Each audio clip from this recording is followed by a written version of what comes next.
It will now. Thanks, Juliet, for that reminder. The GoToWebinar was set up to do that automatically, but we can get this recorded and then we can share this out for everyone. Okay, so we're gonna do, I'm gonna share my control with Jenny. So let's see if we can do that.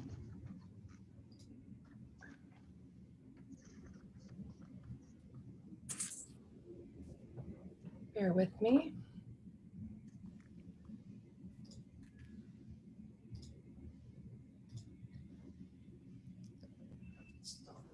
Jenny, here we go. You did not get stung. Okay, Jenny, I think you're the host now, so you should be able to share your screen. So do we want to give that a shot? I am working on it. There you go. Oh yeah, look at us. Thank you.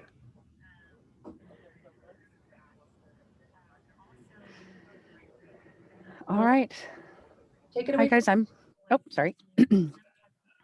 I'm Jenny. As Jennifer said, we're going to go over some of the Brickwork basics. Keep in mind, of course, this is a demo environment, so obviously your Salesforce is going to look much different than mine. But again, it's just the basics anyway, so those aspects should be the same. The first couple of things we're going to go over are things that should have been set up during the configuration. Sometimes they're overlooked. I guess sometimes people think they're not needed, but they are important things to have. So the first thing is the postback URL, and that is a link that connects Brickwork and Salesforce using the Aura form. It automatically brings in the one-time transactions that are made on the Aura form, along with the recurring donation data. It doesn't bring in the recurring payments, but it does bring in the data.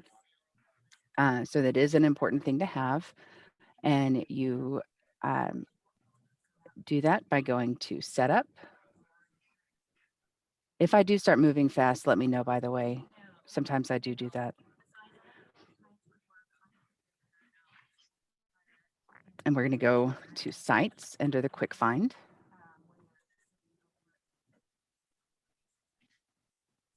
And here you do have to set up your domain, your force.com domain. Once you've done that, you select New.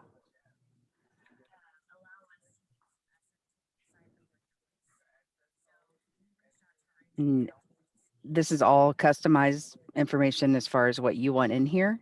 So you just fill this out. We'll do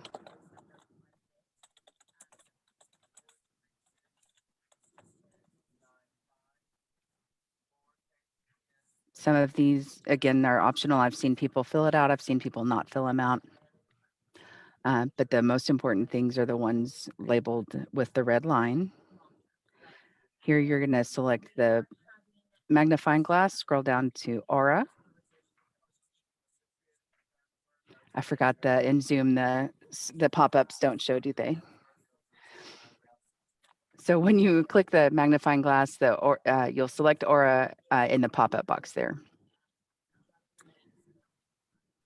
And then everything else is pre-filled out. If you do need to change anything, you can. We don't suggest changing any of the check boxes here. And then click Save. Again, this being a demo, this one won't work, but we do have one here for you. So sometimes you have to actually click Sites again over here on the left. So it'll pull back up if it didn't automatically show up.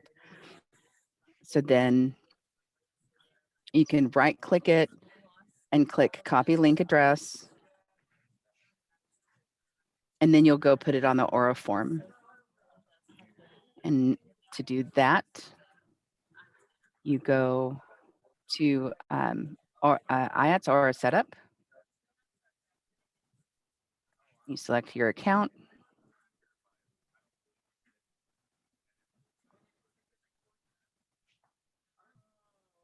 And you always have to select the form here.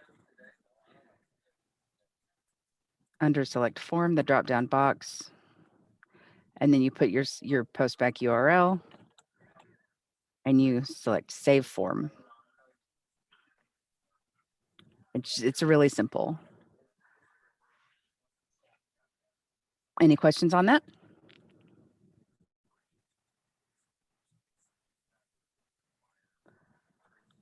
All right. So the next thing is the nightly download. That's also done through the setup. If it is the first time you're setting it up, you'll go to Apex Classes.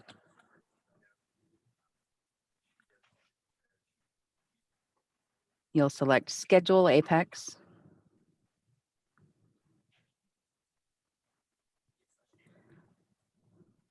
The job name is IATS Nightly Download Journal. The Apex class is IATS Payments _journal_log. If you need to find that, it is under the magnifying glass, but it is also spelled out for you in the configuration. You're going to make sure it says weekly and then select every day. I generally, when I do schedule this, I set it out for about 50 years from now. I think that's a pretty safe date. And the preferred time is 7 a.m. That is a safe time to miss updates and settlements and everything. So 7 a.m. just seems to be magic time. It very rarely has any issues. So then you'll select save. And the nightly download is scheduled. You can also view it if you want to by going to scheduled jobs. Most people will have a ton of jobs here. You can hit the I here and break it, see it alphabetized. But here it is right here. And it shows the exact same thing that I just filled out. So what the nightly download is, it's an automated import that should happen daily. It creates the new IATS transactions records the day after the transaction has been processed by IATS. You'll receive an email daily once it's been completed, even if there are no transactions. So even if there are no transactions in a day, you'll receive the email saying there were 0 transactions. You will also receive one saying there's a 0 transactions if you had 10 one-time transactions that were all brought in through the postback URL. That confuses a lot of people. And I understand why it would confuse people. But it's just showing what was pulled in through the download, the nightly download, not every transaction that was made that day. That's through a different report. So that is the nightly download. Any questions on that?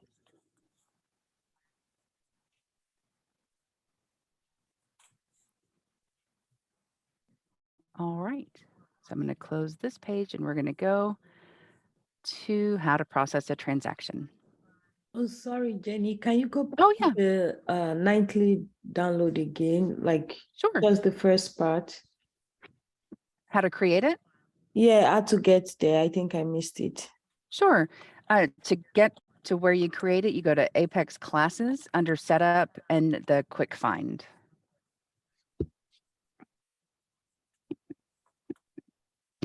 And if you want to see if one was already created, it's the same area. You just look for scheduled jobs.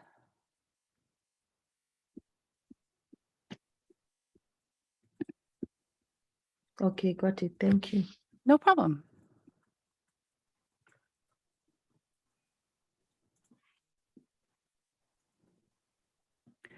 So processing a transaction, there's a few ways you can do it.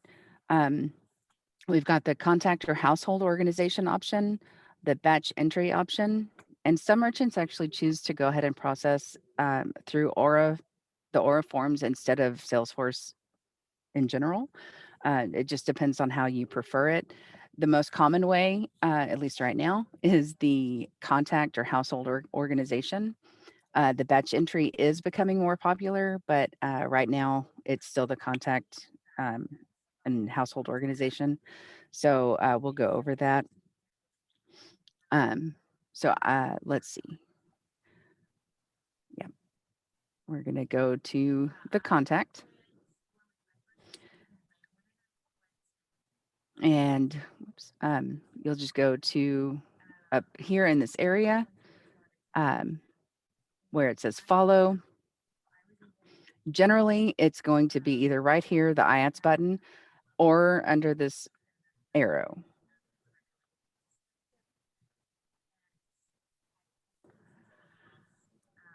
So here, you're going to just check to make sure all the information you need is here. The required information as far as the address goes is the zip code. You're going to make sure the one-time payment is selected. When it's grayed out, that means that that option is selected. And then you're just going to fill out the rest of the information.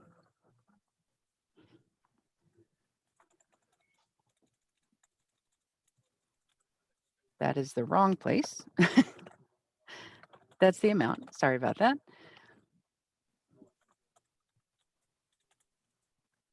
The invoice number is optional. That's up to you whether or not you want to use it.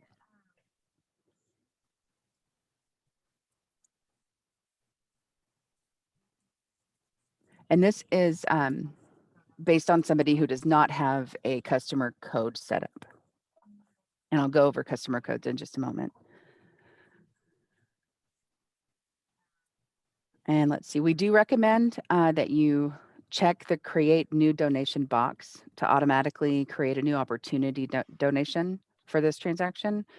It should be defaulted to check to be checked in the IATS settings.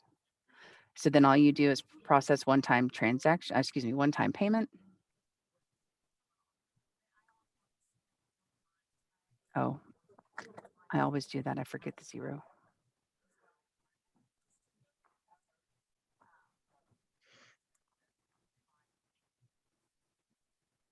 And that payment is authorized. Of course, the rejection, if it is rejected, will show there as well.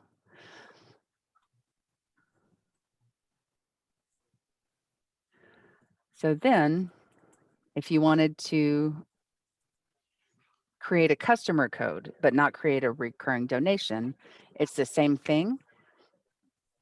You're going to just keep that there, the one-time payment. You're going to select Save Payment Information.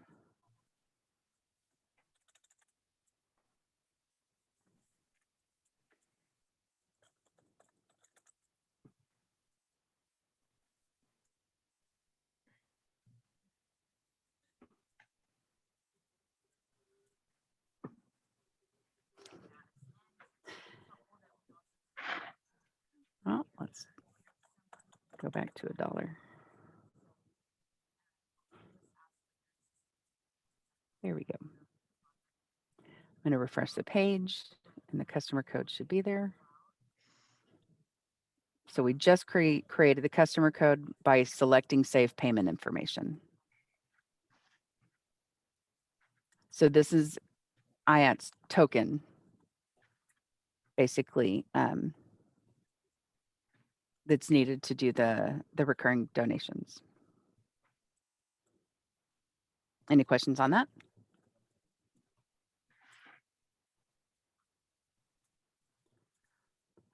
Okay, then we're going to go ahead and move on to recurring donations. So for Brickwork, there's 3 models. There's the recurring donations and opportunities model, which connects Brickwork to the NPSP recurring donation object and its related donation records. That's the most common model. There's the opportunities and payments, which connects Brickwork to the NPSP payment object directly which allows for multiple payment records to be created on a single opportunity record. That's often used with events like auctions and things like that. Also, what am I trying to think of? There's instead of like open-ended recurring donations, pledges, I guess. Things like that, people seem to find that one a little bit easier.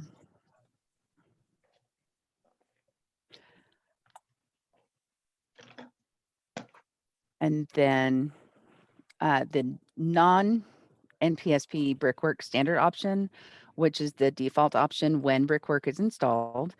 And it connects a single opportunity to multiple IATS transaction records. No matter what model you have, there should be an IATS button on the appropriate record. That's another one that should be applied to the page layouts during configuration. Okay, and as I said, the most common model is the recurring donations and opportunities model using the manual entry. So that's what we're going to show you.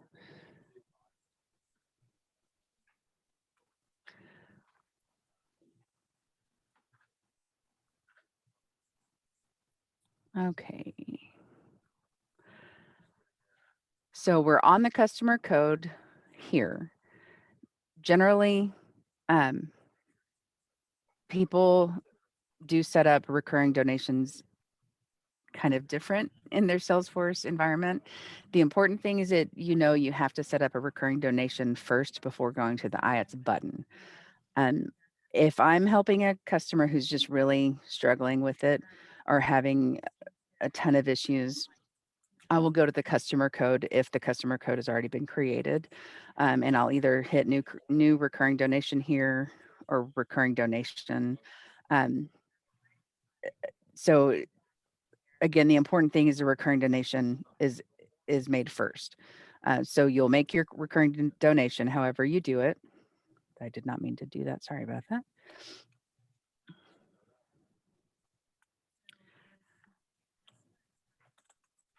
And if you don't know, you can create a name. I think it's called a name convention in the NPSP settings. And it's in the Salesforce settings, not Brickwork. But I find that nice to have because it looks better. But also, instead of trying to figure out what pattern you use for the name, you don't have to worry about that. One important thing to know about recurring donations, the open-ended status needs to always be open. That should be an option in the IATS settings. But even if you have to change the recurring donation, I would recommend always leaving this open, because if you can turn the recurring donation off, you can change the dates and you can keep it open, and that will still make the changes that you want.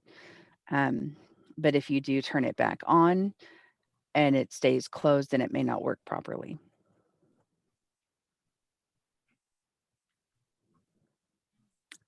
Oh, whoops.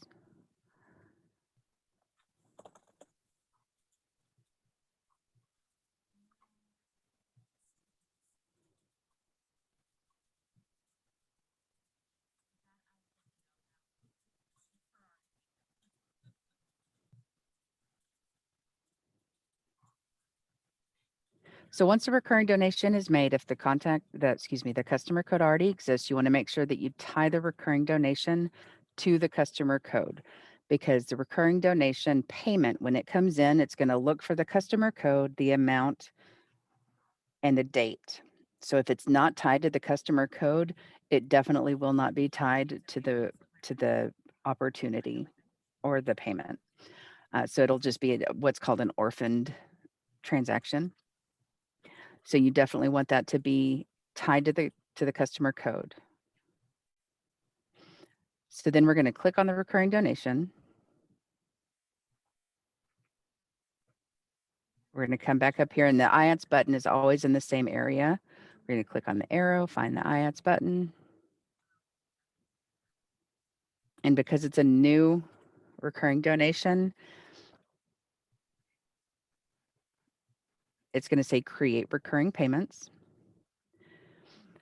So if you have multiple client codes or subcodes that you use, you will want to select the merchant account here, because that's going to be assigned to that customer code, to those transactions from here on out.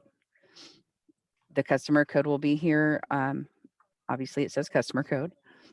You just kind of want to go over everything, make sure that it's all correct. The recurring amount will be $1. We'll put the begin date. I'll just select the 15th. The end date is required by IATS.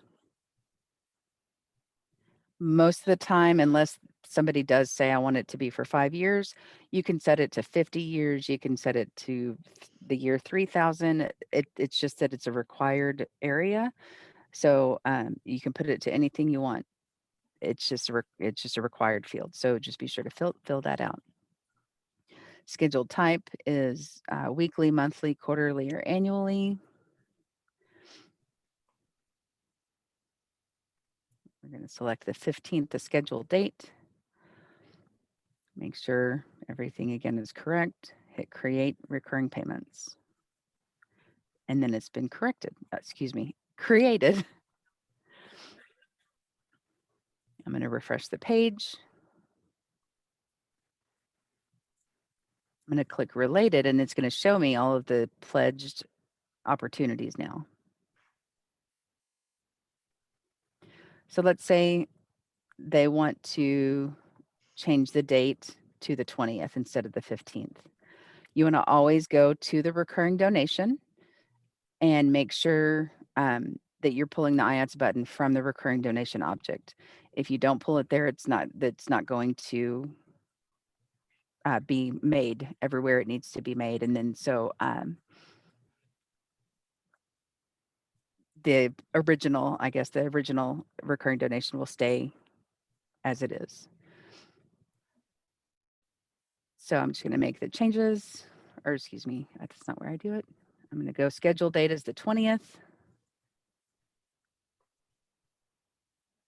I'm not going to change anything else at this time. Update recurring payments. And it should be as simple as that. If you want to turn it off, it's under most of the things you're going to change are under recurring payments. You just turn it off. If you want to edit payment information, here's where you do it. Everything needs to be done through the IATS button.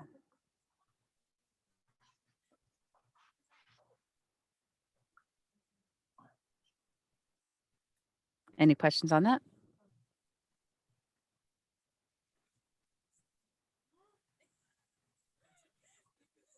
All right, Aaron, you want to go over troubleshooting?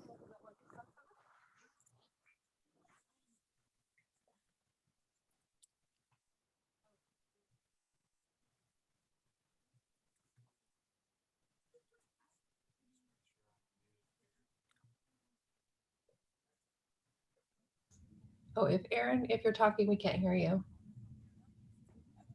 I was trying to. No. Yes, we can hear you now. Yes. Ah, perfect. Okay. Sorry about that. There's some background noise where you are, if that's Gotcha. all good. I think this is working now. There you So go. my headset wouldn't work. All good. Yeah. So Jenny's gone over a lot of the processing transactions, getting the recurring donation set up. Troubleshooting is rather straightforward within Brickwork itself. A lot of the things that we deal with for Brickwork troubleshooting is mainly going to be transactions not making it into Brickwork, or for example, recurring donations not tying to the opportunities correctly. Things of that nature are the number one thing that we'll see come across our desk when we're troubleshooting. Some other things that we'll come across that are just, I see them personally as different categories would be some rule changes based off of, for example, Salesforce rules that will sometimes hinder transactions from being pulled in. For example, duplicate rules in Salesforce are a pretty common thing that we'll see, where a duplicate rule will be created within the Salesforce side of things, which will hinder transactions being pulled in to the Brickwork connection to us, which will then obviously not tie to the correct opportunity or to the recurring donation, things of that nature. When we see transactions not being pulled in before and having no errors, there's a couple things that we normally like to check. Maybe, for example, the password was changed, and so now the password for the merchant account is no longer valid. It's a pretty common thing that we'll see that will allow for transactions no longer to be pulled in. Sometimes we'll see that the nightly download was never set up, or when it was set up, maybe that user that set it up is no longer active.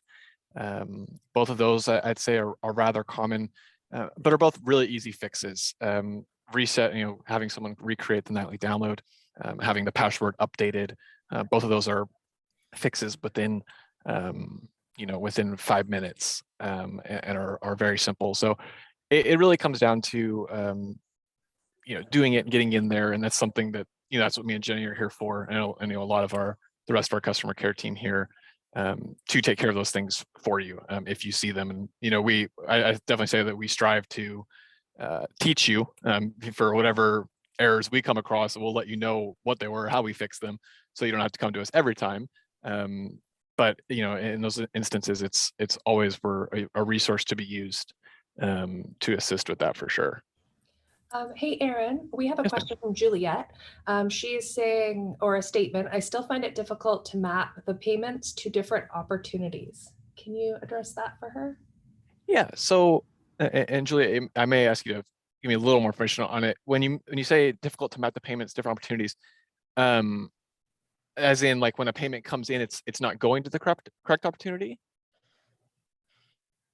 I guess when I set it up, I wasn't so sure how to use ITS, and I didn't get like someone to help me through. They just sent me an article to read, which was a lot, but I didn't like understand what I should do. So I didn't like do anything after we installed it. I only created the form. So when those payment comes in, it's always like I have to manually put them into different opportunities, which I find like stressful and time consuming. So I felt if there is a way to map these opportunities, these payments that are done into the different opportunities that we have on our Salesforce. Yeah. And I'm gonna ask just one more thing. Is it normally for recurring payments, or just all payments in general aren't mapping correctly? All payments in general. Okay, I gotcha. Yeah. So there'd be a couple things that normally we would check, and what we'll probably do is I can go over the things I would normally look at, and then more specifically, maybe after we get off this, I can reach out and we can look directly at your instance to see what's kind of going on there. But normally, what I would say whenever I hear that would be maybe, Jenny talked about the postback URL in the beginning there. If that's set up, that will obviously pull those transactions in. And then what we need to look for after that would be to make sure, one, that they're making it. Sometimes, like I mentioned a second ago, they won't make it, and that can be a problem. Two, if they are making it, if they're tying to any opportunities. It sounds like it's the latter and they're not tying to those opportunities. So what we'll need to look at is if those opportunities are created. If opportunities aren't created and they're not automatically creating, which kind of what it sounds like from your side there, those transactions will come in still, but they'll be sitting in just the IATS transaction field. You can see it up above there. Jenny, could you go to that IATS transaction for me there, right under the search? Those there, they'll still be coming in and they'll populate in this section here, but you'll sometimes see that they aren't tied to an opportunity if there's no opportunity created. So sometimes it's just making sure that we're getting those set up to where they link to those opportunities correctly, and not just into this transaction page here. So maybe that's definitely something that I'd love to look at for you, Juliet, and see where our disconnect is there, for sure. Yeah, thank you. I will really appreciate that. Yeah, I think the CTA, they don't just like the ITS transactions, so they don't come into our opportunities in Salesforce. So I think there is no connection between both. Yeah. Okay, then yeah, then absolutely we can take a look at that and find out what that disconnect is. Perfect. Does anyone else have any examples of questions they might have or things they may have seen?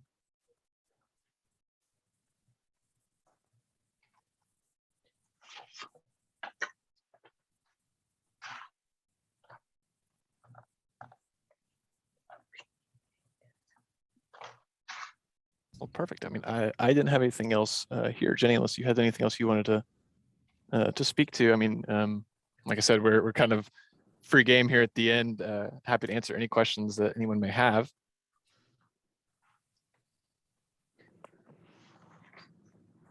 Yeah, and a lot of times the Salesforce instances are so different, it's hard to just give a blanket answer. So most of the time, to help you, we'll have to ask for access to your Salesforce environment. Don't be alarmed because we're not trying to just get access to your information. It's just that's the way that we can figure out what's wrong. That's great. So any other questions from the group? Sounds like we've covered everything. Is there anything else on your list, Jenny? I don't think so. Oh, Melanie has a question. What's the best way to connect to technical support? So how do they get a hold of our customer care team? Melanie, if it's for Brickwork, you can email the customer care team at the IATCS at iatspayments.com and put Brickwork in the subject, and it'll get to either Aeron or myself.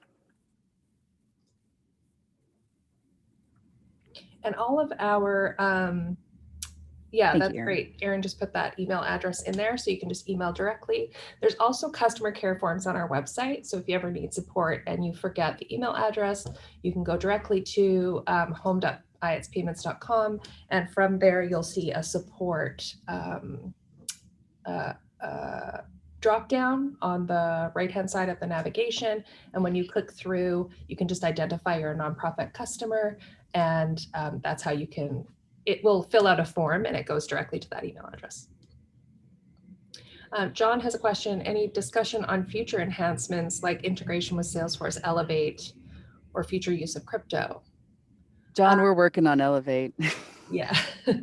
Thanks to you guys.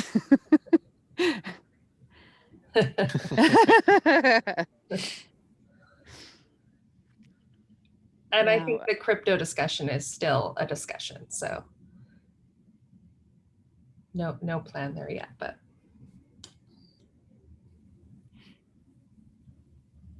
Awesome. Well, if there are no other questions, other payment processors. As far as Brickwork or, oh, like together? That's not an us question.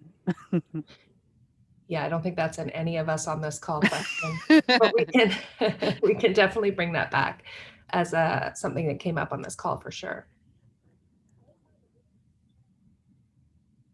Oh, and let us know if there's something else that you'd like to learn. So, we can, if we have another one of these little sessions, we can definitely bring that up. Absolutely. That's a great prompt. So if anybody has feedback and wants to learn other things during these sessions, we're going to be holding them probably quarterly. So we can put pieces together. So you can email us at marketing@iatspayments.com. John, Yeah, I have one question. What's the use of the site that you created at the beginning? Why did you do that? that's the postback URL. So that is, that brings in immediate, I don't know everything that a postback URL does, but it connects the portal or the Aura form to Brickwork and Salesforce, and it brings in one-time transactions It brings in certain fields from the Aura form, and it brings it in almost immediately, like within seconds. So you don't have to wait until the next day. You don't have to wait till the nightly download does it. It's there again within seconds.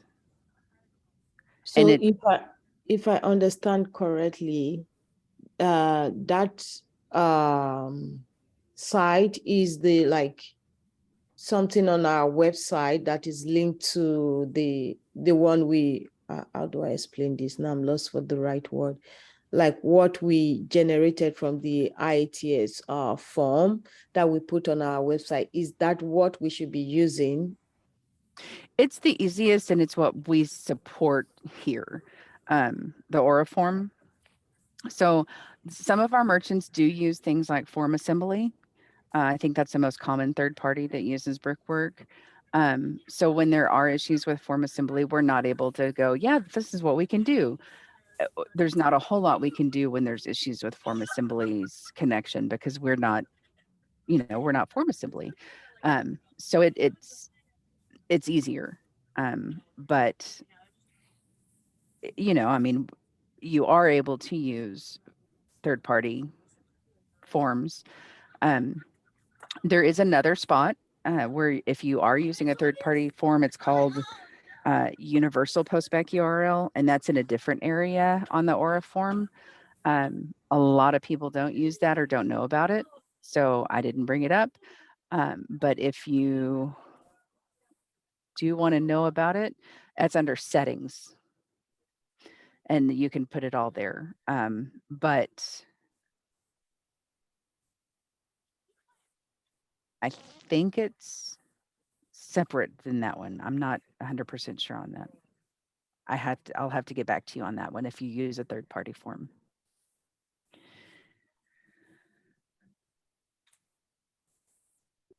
Okay, thank you. No problem. John, the nightly download email is that email address is that's a setting in IAT settings that that is set up during the configuration.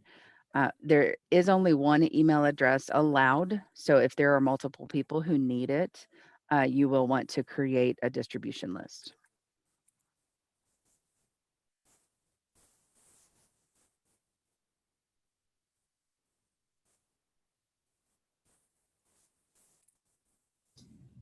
Awesome. Okay, last call for questions.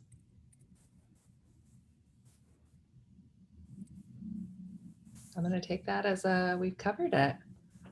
So a big thank you to Jenny and Aeron for that. That was really informative. And thank you everybody for being so flexible, jumping on Zoom and having your questions and joining us. If you have any feedback, if you have topics you want us to cover, please do reach out to the email address we threw in chat.